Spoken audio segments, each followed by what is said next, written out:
gusto saludarles, amables televidentes y radio oyentes, en este día, miércoles 15 de diciembre. Sean bienvenidos, bienvenidas al estudio de la lección de la Escuela Sabática, que por la gracia de Dios nuevamente voy a compartirles, esta vez con mis hermanos, nuevamente Ramsés Ágreda y Rodi Reyes. Hermano Rodi, bienvenido nuevamente. Sí, gracias, pastor, por esta invitación que me ha hecho otra vez a estudiar o repasar este estudio de la lección de Escuela Sabática tan interesante para estos tiempos que estamos viviendo. Amén, hermano Ramsés, bienvenido. Muchas gracias, pastor. Para mí también es un privilegio estar compartiendo aquí en estos estudios de las lecciones de Escuela Sabática. Amén. Quisiera este día enviar un saludo muy especial a los televidentes del canal 52.7 en la ciudad de Houston, Texas. Al mismo tiempo, invitándoles para que nos juntemos este sábado por la mañana para adorar a nuestro Dios en el templo Pentecostés Los Lirios, que es donde la iglesia Advenimiento del Séptimo Día Los Tres Ángeles renta. La dirección es 1023 Harbor Street, Houston, Texas 77020. Tendré el privilegio este sábado de predicar la palabra de Dios por la mañana y me gusta siempre invitar a nuestros amables televidentes para que vengan con nosotros y adoremos juntos a nuestro Padre Celestial. Me es una gran alegría cuando estrecho mis manos con los amables televidentes que visitan nuestra iglesia. Así que vénganse, hermanos, este sábado y gocémonos en el Señor desde las 9 de la mañana en adelante. Este servidor predica como a eso de las 10:45, porque antes está el repaso de la lección de Escuela Sabática, de manera que les invito para todo el servicio de la mañana. Y por la tarde, por supuesto, hay otro servicio que es para despedir el sábado, donde los jóvenes también tienen su participación. Serán bienvenidos todos los que atiendan este llamado. Bendiciones. Como siempre, vamos a pedir la bendición del Señor para que Él nos guíe en el estudio. Hermano Rodi, por favor. Padre nuestro que estás en el cielo, te damos muchas gracias, Señor, porque en esta mañana podemos estudiar tu palabra junto con todos nuestros hermanos, Señor, que nos están viendo en sus diferentes partes. Queremos pedirte, Padre Celestial, tu bendición y que tú nos des, mi Dios, sabiduría, tanto a nosotros en el panel como a los hermanos que nos están viendo, para darle el sentido correcto, Señor, a tu palabra y que pueda ayudarnos para el crecimiento espiritual. Bendícenos y acompáñanos en el nombre de Jesús, te lo pedimos. Amén, Señor. Amén. Otro de los subtemas de la lección de esta semana es el que tiene por título Humillados por nuestra propia debilidad. Y es que, hermano Rodi, ¿por qué debemos vencer la cultura de la calumnia, que es un mal tan arraigado en muchos seres humanos, incluyendo a veces los cristianos? Bueno, estos son defectos de carácter que con ellos no van a poder entrar en el cielo, definitivamente. Y no solamente nos estorban a nosotros, sino también nos estorban a quienes. Si los tenemos estos defectos, a las personas que con la calumnia son afectadas por lo que se dice. Y el Tito 3:2 dice aquí que nadie difame, dice el apóstol Pablo, que no sean pendencieros, sino amables, mostrando toda mansedumbre para con todos los hombres. Este es el consejo del apóstol Pablo. Muy importante. En Santiago capítulo 4, versículo 11, ¿lo tienes ahí, hermano Rancés? Sí, dice Santiago capítulo 4, versículo 11, dice lo siguiente. Hermanos, no murmuréis los unos de los otros. El que murmura del hermano y juzga a su hermano, murmura de la ley y juzga a la ley. Pero si tú juzgas a la ley, no eres hacedor de la ley, sino juez. Aquí vemos claramente cuando se trata de, o sea, ¿a qué lleva la murmuración? O sea, cuando nosotros hablamos de una persona y no hablamos directamente con la persona afectada, lo que estábamos hablando en la lección anterior, ¿verdad? Nosotros si hay algo contra nuestro hermano, no debemos ir a contárselo a otro, porque ya eso es pecado. Tenemos que ir directamente a la persona y tratar el asunto con esa persona, pero con mansedumbre. Es muy importante eso, como lo dice. Nosotros habíamos leído Gálatas, hay otro versículo que me llama mucho la atención, Gálatas capítulo 6. Fíjense bien cuál debe ser el método que nosotros debemos usar para cuando nosotros vamos a restaurar a un hermano que ha caído en pecado o está en un pecado abierto, ¿verdad? Dice Gálatas capítulo 6, versículo 1. Hermanos, si alguno fuere sorprendido en alguna falta, vosotros que sois espirituales, restauradle con espíritu de mansedumbre, considerándote a ti mismo, no sea que tú también seas tentado. Eso es muy importante, o sea, no es dejar de decir la verdad tenemos que decirla, el pecado hay que llamarlo por su nombre, pero en mansedumbre, que el amor de Cristo esté en nuestro corazón para tratar de rescatar esa alma que ha caído en pecado. Bueno, aquí está hablando no de la restauración, sino también de hablar mal de otra persona, difamarla, que otros de los defectos que en estos últimos días se ve. Y creo que no solamente en estos últimos días, también Pablo le escribe allí en Tito, porque también era es un problema de la naturaleza humana sin Cristo, que el ser humano tiende a hablar mal, a calumniar a personas que no me gusta su forma de actuar, su forma de ser, y calumnio o hablo mal de esa persona cuando la Biblia condena esto. Esto es un defecto que no solamente afecta a uno, y no deja desarrollar en nosotros el carácter de Cristo, sino que también ennegrece el carácter de otros hermanos que si vamos con ellos y conversamos, quizás no son como nosotros pensamos, y muchas veces eso afecta la relación en las iglesias, porque por la calumnia es algo que Satanás usa, fue lo mismo que Satanás usó en el cielo para virarse contra Dios. O sea, difamó del carácter de Dios. Y mira todo lo que ha venido como resultado de esa difamación del carácter de Dios a este mundo. Cómo este mundo se ha manchado, se ha ennegrecido y cuánto sufrimiento ha sufrido la raza humana y el mundo precisamente por la calumnia. Qué delicado, hermanos, es esto de la murmuración. ¿Alguna vez te habías puesto a pensar que al hacer esto eres juzgador de la ley? Mira hasta dónde se llega, hermanos, en la gravedad de este pecado de la murmuración. Murmuramos de la ley, juzgamos a la ley. Oh, hermanos, ¿cuánto deberíamos entonces tener mucho cuidado con esto de la murmuración, con esto de la calumnia, con esto de la difamación? Y esto es interesante porque el primer texto que leímos dice que esto debemos cuidar de no hacerlo a todos los hombres. Es decir, no debemos tener esta maldad en nosotros, no solamente con los hermanos de la iglesia, sino también con toda la raza humana. Esto, como decía el hermano Rodi, es un pecado que viene originado del enemigo, de Satanás. Yo creo, hermanos, de que debemos vencer este mal con la ayuda de Jesús. Debemos de ser victoriosos sobre esto. A veces es triste ver cómo algunos predicadores, en el afán de que la gente los vea como que ellos son los únicos que tienen el mensaje correcto, se dan a la tarea de difamar a otros, aún en el sostén propio. Es triste ver cómo tal o cual predicador se proyecta como que si fuera el único que tiene la verdad absoluta y difama, utiliza las redes para difamar a otro obrero de sostén propio. Es algo, hermanos y hermanas, que debemos buscar erradicar de nuestra vida. Eso no nos va a llevar al cielo. Qué grave este pecado. Pero vamos al don de profecía. Hermano Racés, si lees por favor la cita que viene a continuación. Sí, dice: no hable mal de nadie, no escuche ningún mal informe acerca de nadie, porque si no hubiera oyentes, no habría maledicentes. Si alguien habla mal de otro en su presencia, no se lo permita. Rehúse escucharlo, aunque sus modales sean suaves y su voz dulce. Esa persona puede profesar aprecio, no obstante, lo cual puede lanzar insinuaciones encubiertas para apuñalar el carácter en medio de la oscuridad. Y eso lo vemos nosotros claramente, ¿verdad? Como estamos hablando. O sea, porque hay personas que siempre llegan hacia uno criticando a otros hermanos. Yo creo que, hermanos, es un pecado que nosotros debemos evitar.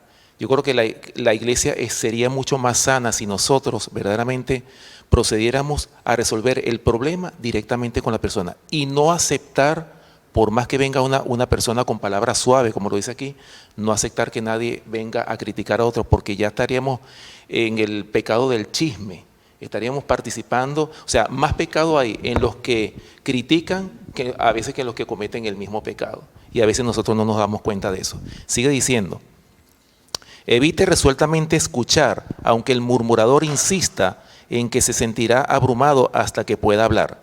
abrumado, por cierto, por un secreto maldito capaz de separar a los mejores amigos. Vayan ustedes, los abrumados, y libérense de su carga en la forma en que Dios lo indicó. Primeramente vayan y hablen con su hermano acerca de su falta entre ustedes y él solos.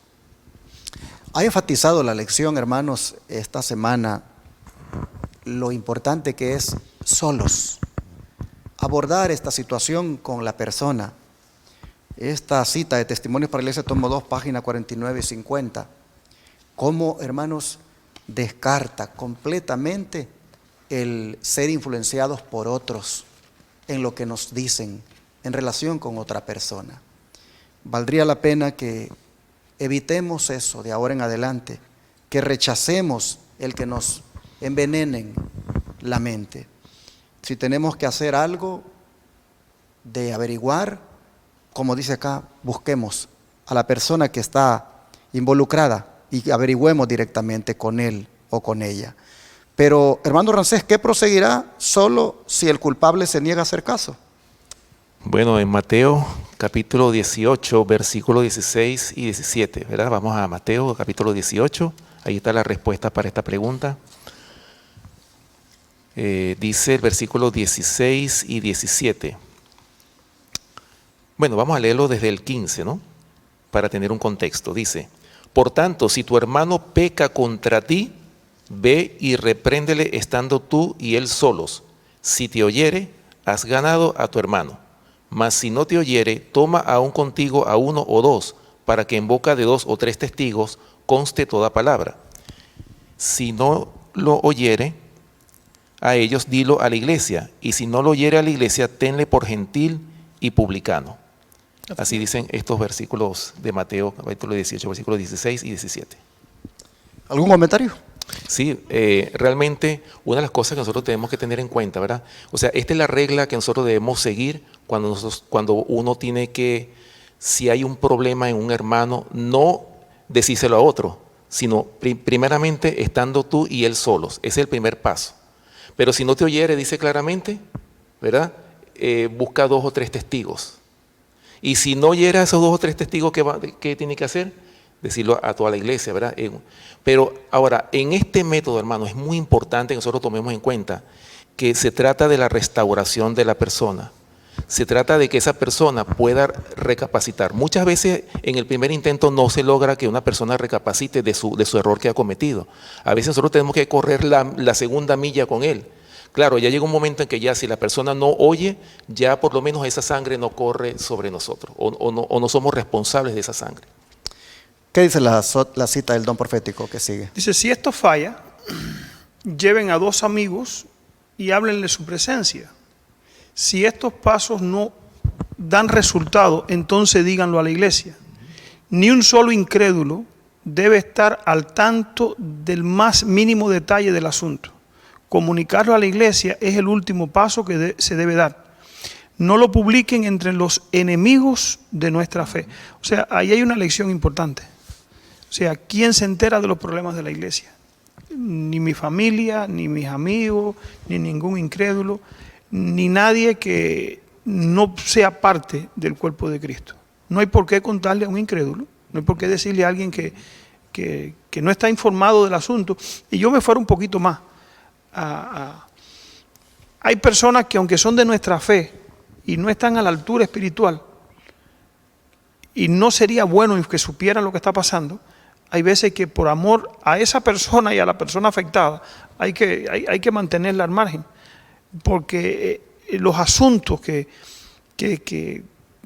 pueden hacer que otros sean contaminados si los escucharan, también nosotros deberíamos, por resguardar a la persona, pienso que no deberían ponerse en conocimiento de personas que no contribuirían en el crecimiento, en la restauración de la persona afectada. Esto es bien delicado porque estamos en un mundo donde existe el diablo. Y el diablo, cuántas rencillas hay, cosas que personas escuchan que no tenían que escucharlo, y esa persona sale con un criterio y lo que pudo haber sido pequeño se hace un océano que envuelve media iglesia y como resultado se hace mucho daño. Esto es importante que nosotros lo analicemos siempre. Hay un principio en las hermosas enseñanzas de la Biblia que dice: no digas de una persona ausente lo que no estás dispuesta a decir si ella estuviera presente. Hay un capítulo en las hermosas enseñanzas de la Biblia que se llama la chismografía y la calumnia, y tiene ese principio, dice: no digas de alguien ausente lo que no estarías dispuesto a decir si estuviera presente. Y esto va con esto perfectamente. O sea, yo no puedo decir de alguien ausente lo que no estoy dispuesto a decirlo si estuviera presente. Exacto. Bueno, prudencia, hermanos, es lo que se requiere para manejar estos casos. Pero, hermano Rodi, explique lo que puede hacer o romper la verdadera restauración. Bueno, según Gálatas, capítulo 6, versículos 2 y 3, dice aquí: sobrellevad los unos las cargas de los otros y cumplid así la ley de Cristo. Bueno, la ley de Cristo, ¿cuál fue? Dijo Jesús: le doy un mandamiento nuevo, que se amen los unos a los otros, que fue lo que dijo el apóstol Juan. Porque el que se cree ser algo, no siendo nada, a sí mismo se engaña. Explica lo que puede hacer o romper la verdadera restauración. Dice aquí: sobrellevar las cargas los unos de los otros. ¿Cómo yo llevo las cargas de mis hermanos?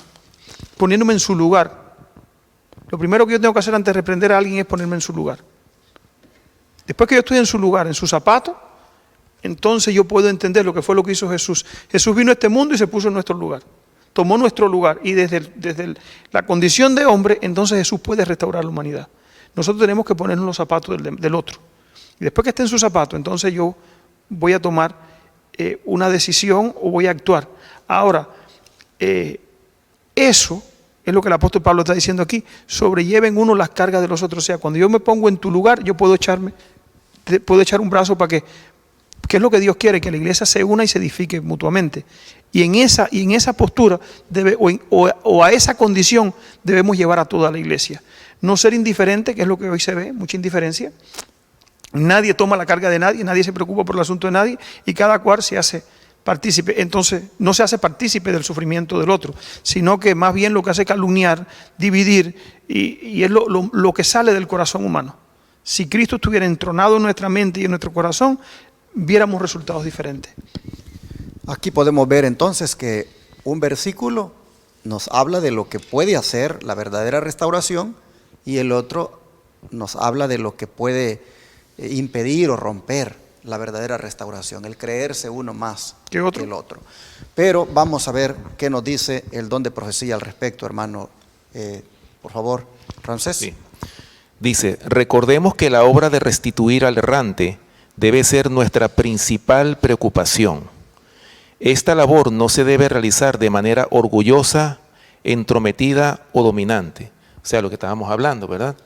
Se trata de la restauración del ser humano. Por más enemigo que tengamos nosotros, hay enemigos abiertos, pero aún así, hasta por esos enemigos, Cristo murió por ellos también. Y se trata de restaurarlos.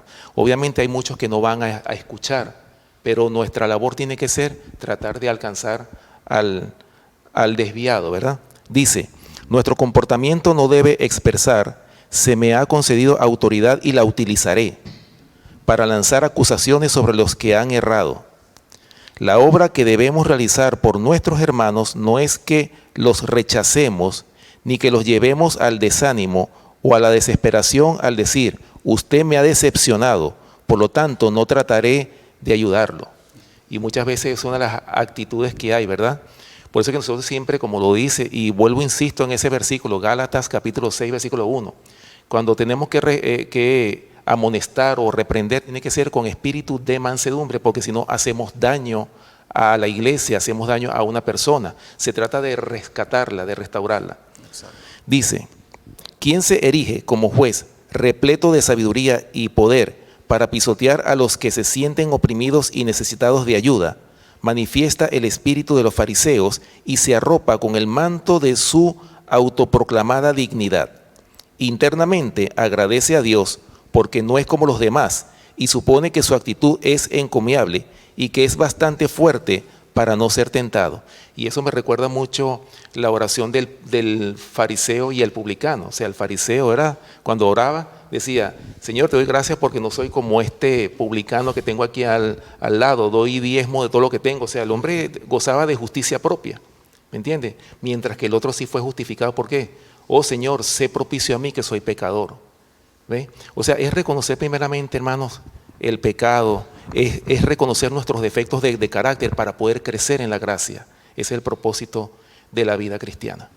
Bueno, entonces pidamos al Señor que nos ayude para que seamos humildes y reconozcamos nuestra propia debilidad antes de estar pues queriendo sacar, como decimos, la paja que está en el ojo de nuestro hermano. Hay que sacar mejor la viga nuestra, hermanos, para que de esa manera no estemos cayendo en estos pecados. ¿Qué les parece si oramos para que Dios nos ayude a vencer esto? Padre nuestro, sin duda tú estás buscando que perfeccionemos nuestro carácter con esta lección y has querido en ese sentido que analicemos este punto donde lamentablemente estamos fallando. Queremos pedir perdón por las veces que hemos caído en la difamación, en la murmuración, aún en la calumnia. Las veces que no hemos seguido los pasos de Mateo 18, en buscar restaurar al que ha fallado. Perdónenos, Señor, las veces que hemos actuado con un espíritu farisaico. Hoy estamos aquí reconociendo que sobre todas las cosas se debe manifestar un espíritu como el tuyo cuando se trata de nuestro semejante. Pedimos, por favor, que nos des tu gracia, que nos des, Señor, también tu perdón y nos des esa ayuda para hacer las cosas mejor delante de ti. Lo rogamos en el nombre de Jesús. Amén.